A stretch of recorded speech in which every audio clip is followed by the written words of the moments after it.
Hey guys, welcome to my channel, or welcome back if you've been here before. So today, as you might be able to tell from the thumbnail, we are talking period products. So if you don't want to hear about period products, then go ahead and click off this video. So basically, I'm going to be talking about all of the pros and cons to the different period products that I've tried in my lifetime.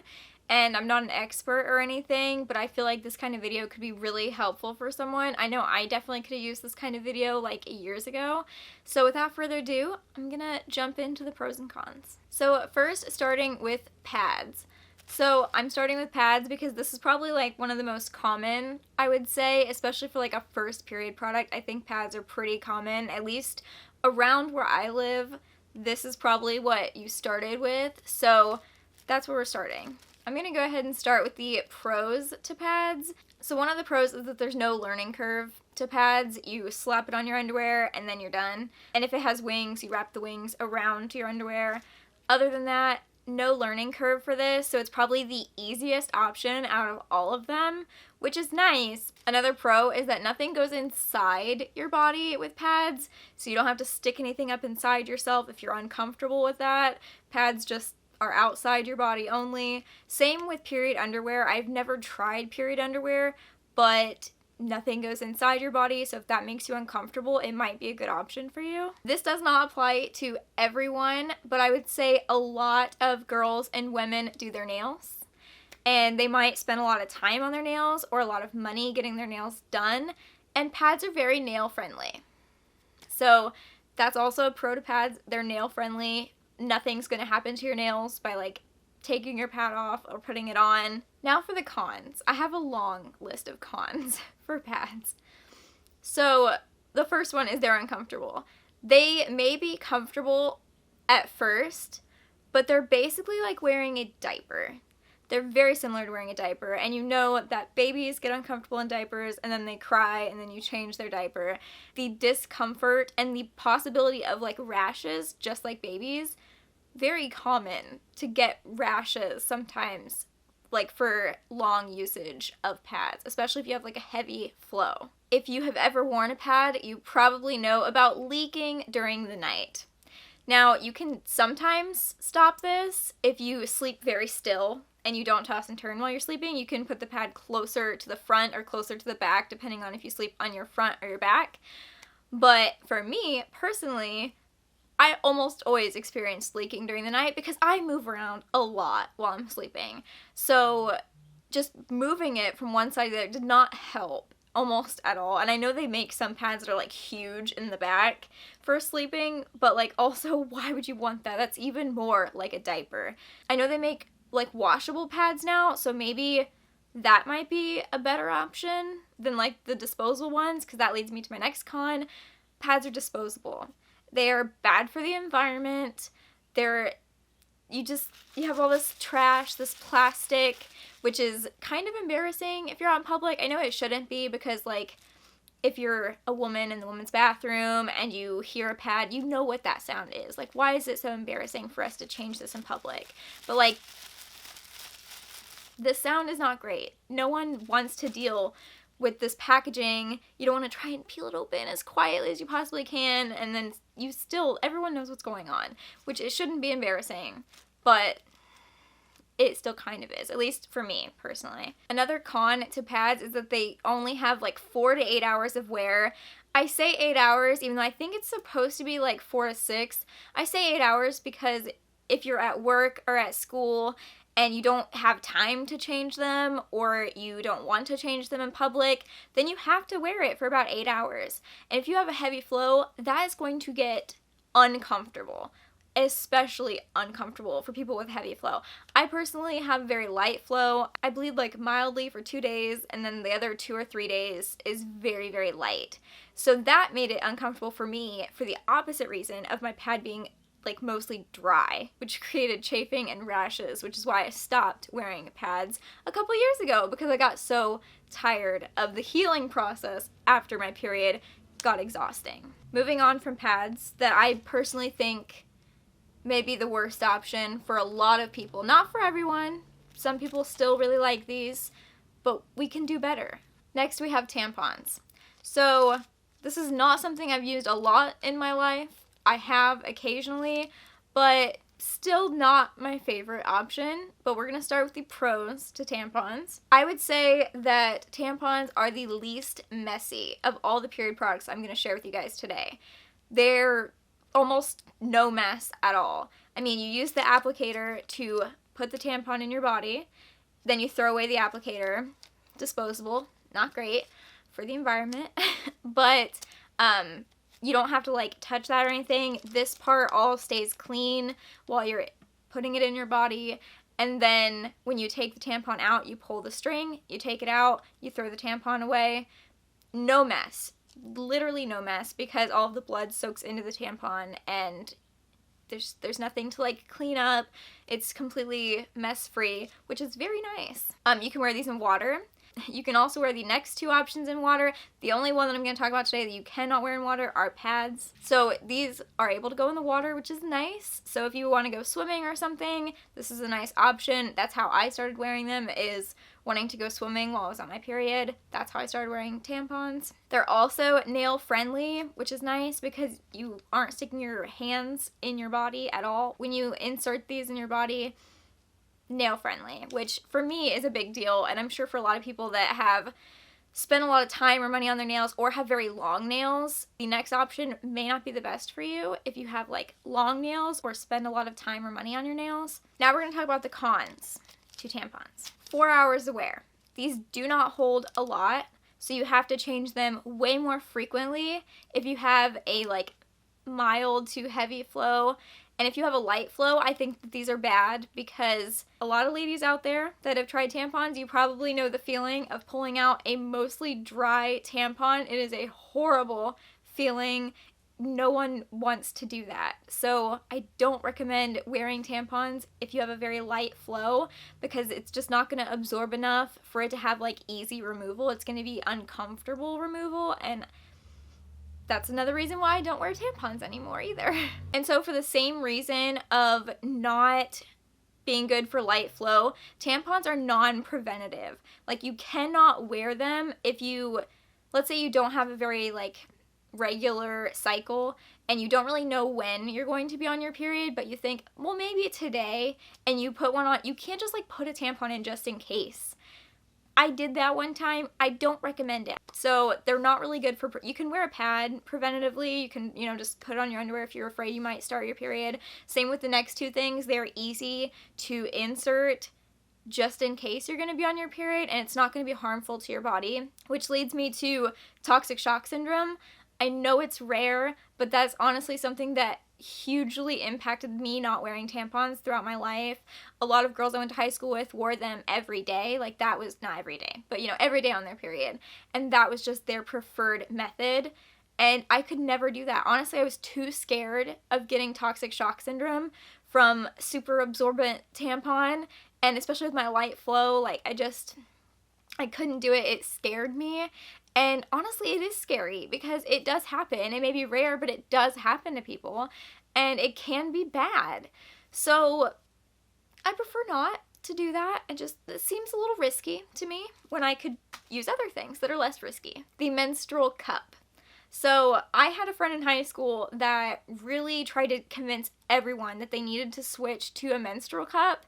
And at the time, I was still wearing pads, and I was like, that seems weird, that seems scary, putting that thing in my body, and I wasn't about it. I didn't want that, and man, I wish I would have listened to her, because I've only been using reusable period products for a little over 2 years now, and it has really changed my life, and I'm really glad that I have. It's crazy how fast you change from, oh no, I don't know about that, to once you've tried reusable products, and then you're like, everyone needs to try reusable products. I just sent her a post about this the other day because it's so true. Once you've actually tried them, then you're kind of obsessed with how amazing they are, and you just want everyone to know about it, which is kind of the point of this video, is to try and convince more people to try out reusable products. Depending on this video, whichever one you feel like maybe you'd like to try, but definitely try reusable products. So some of the pros to the menstrual cup is it has 12 hours of wear. So if you, get it into your body first thing in the morning when you get up, which is typically what I do with my reusable products. Put them in first thing in the morning, and then I'm good to go until nighttime. Switch it out at night, do the same thing in the morning. It's very, very handy to have 12 hours of wear because you basically don't have to worry about it all day. And that's so nice. Like, I can go to work and come home and still not have to worry about it. I don't have to even think about it. It also holds more. I think it's 3 to 5 tampons worth. I'm not 100% sure on that, but I believe it's like 3 to 5 tampons worth is what. This is the salt cup, the soft, small salt cup. And I believe it holds like 3 to 5 tampons worth of blood. I have fairly light flow, so that's way more than I possibly would need. But I wore this for about a year and didn't really have any problems, but wound up having issues with my cup, which I'll get to in a minute. Again, like I've already mentioned, it's reusable, which is way better for the environment and also good on money. I hadn't even mentioned yet that using disposable products, that amount of money you're going to be spending is going to be a lot over your lifetime. Constantly having to buy more pads or more tampons, that has to get tiring. And more underwear, I might add, with the leaking that comes with pads. I've ruined many a pair of underwear because of the leaking at night while wearing a pad. I don't miss it. I do not miss wearing pads at all. So for the cons, I do actually have quite a few cons to talk about with the cup because this has a huge learning curve. I feel like the hardest learning curve out of like any reusable product, the cup does. Not only is it something that you have to insert inside your body and get it to suction inside of you, not every cup works for everyone. Now that is the same for discs, but it's a little different. So for the cups, I've actually tried 3. I have the Salt Soft Small, and I have the Salt Regular Small, and then I have the Cora cup. The reason I wore this one for a year and then suddenly was having problems with it opening. It wouldn't open anymore, and I would try all these different tips and tricks trying to get it to open, and when it would open, it would suction to my cervix, which would really hurt. It's really painful. I don't recommend that. It's like bad cramps. So I got a firmer one, which, as you guys can probably tell, the green one's quite a bit firmer than the pink one. Well, this still wasn't working. It wasn't opening for me. I always do the punch down fold because it makes the smallest opening to insert the cup, and then it's supposed to pop open, but mine was like almost always like kind of like this, and I would, stick my fingers in there and twist it. I did this like pinch and twist sort of thing that really should have helped, but wasn't. And then when it would suction to my cervix. So I got a different cup. I got the Cora cup, which is kind of hard for you guys to see. This one has a very thick rim and is even firmer than the green one, than the salt cup.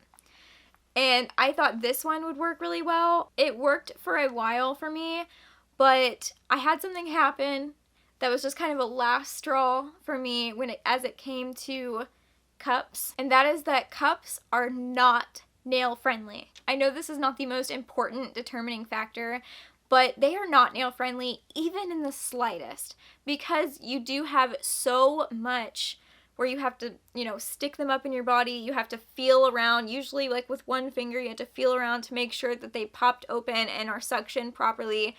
You have to take at least 2, if not 3. I usually had to do 3 fingers to remove the cup.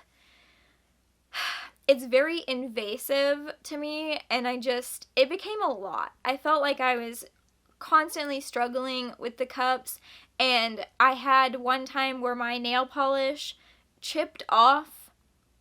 I took my cup out, my nail polish was chipped off.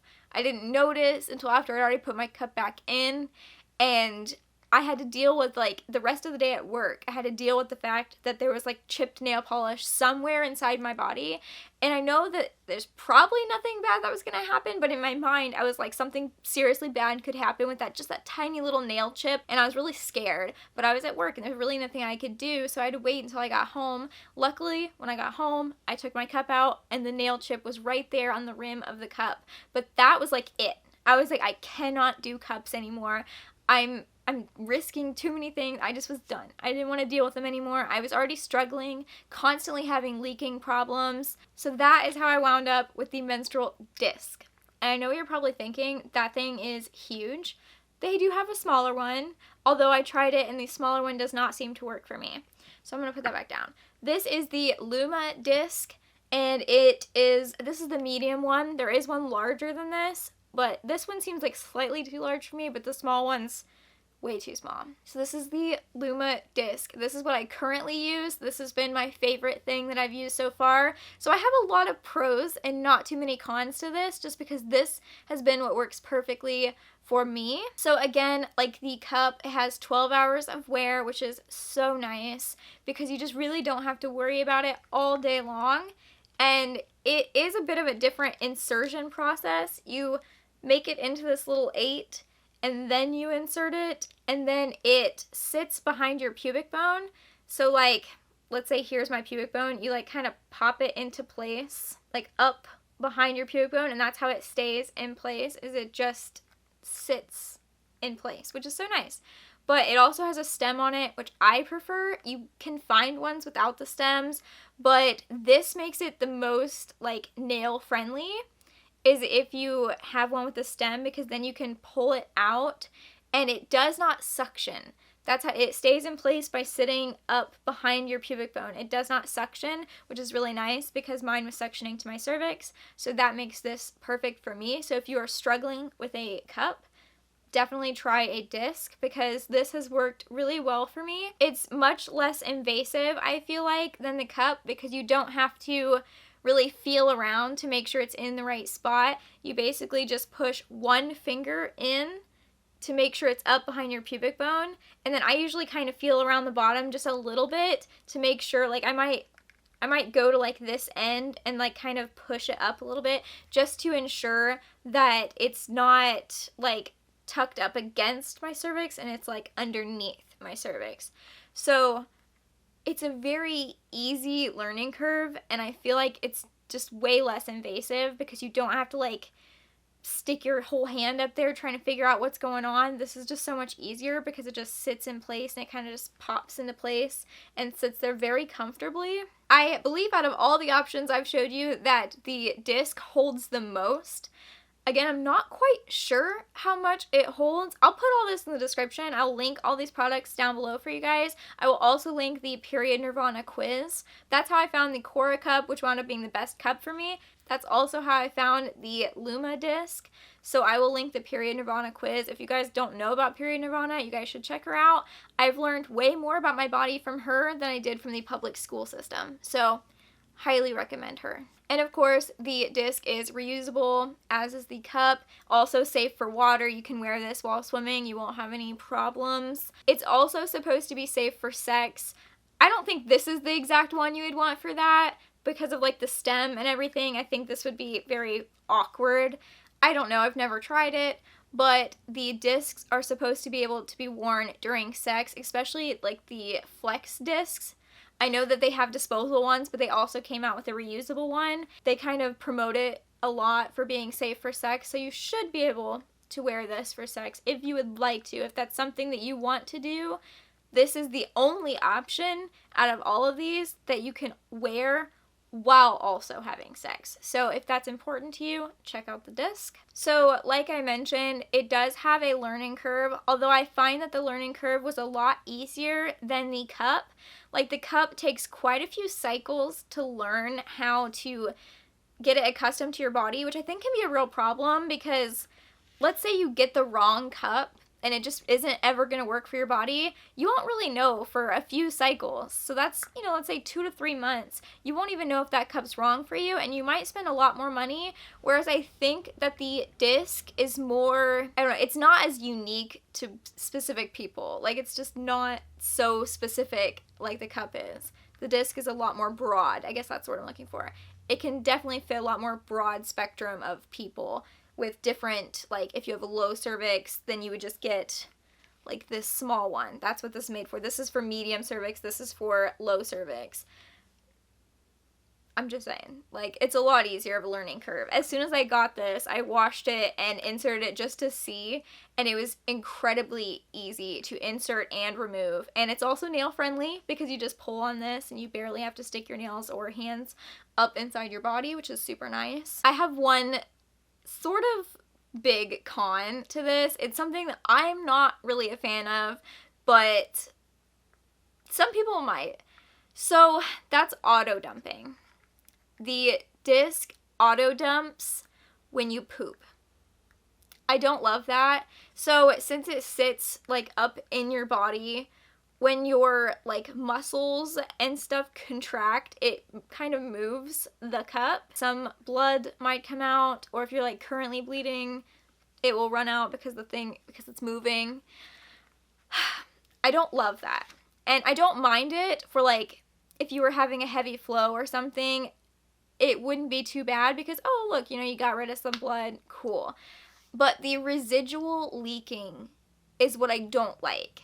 So I rarely ever have leaking with my disc unless I didn't get it fully pushed up behind my pubic bone. That is the only time that I have any kind of leaking, except for residual leaking from after I go to the bathroom. You know, once it's moved, then blood gets on the outside, and then you have residual leaking for a little while after that. I usually try and like clean things up pretty well so that I have minimal residual leaking. I used to, when I first started wearing this, I would take it out completely after going, you know, number 2, and I would rinse it out and then I'd put it back in. So I was taking this out an extra time a day, and I really didn't need to do that because it will go back into its position like it's supposed to, but you do have to deal with residual leaking, which is just not it for me. It's just not my favorite, but it happens. But this has definitely been the best option for me, and I'm really, really glad that I got into using reusable products, and I hope that after watching this video, you guys will consider trying out some reusable products because it's been really nice. And I'm sorry that this video was so long. I feel like I said everything I wanted to say. I have a whole paper here of like the pros and cons written out so I wouldn't forget to mention anything, and I hope I didn't forget to mention anything. But yeah, I hope you guys enjoyed this little period talk video. If you want me to do more, please like, comment, and subscribe to my channel. Comment down below what other kind of girl talk videos you would like to see.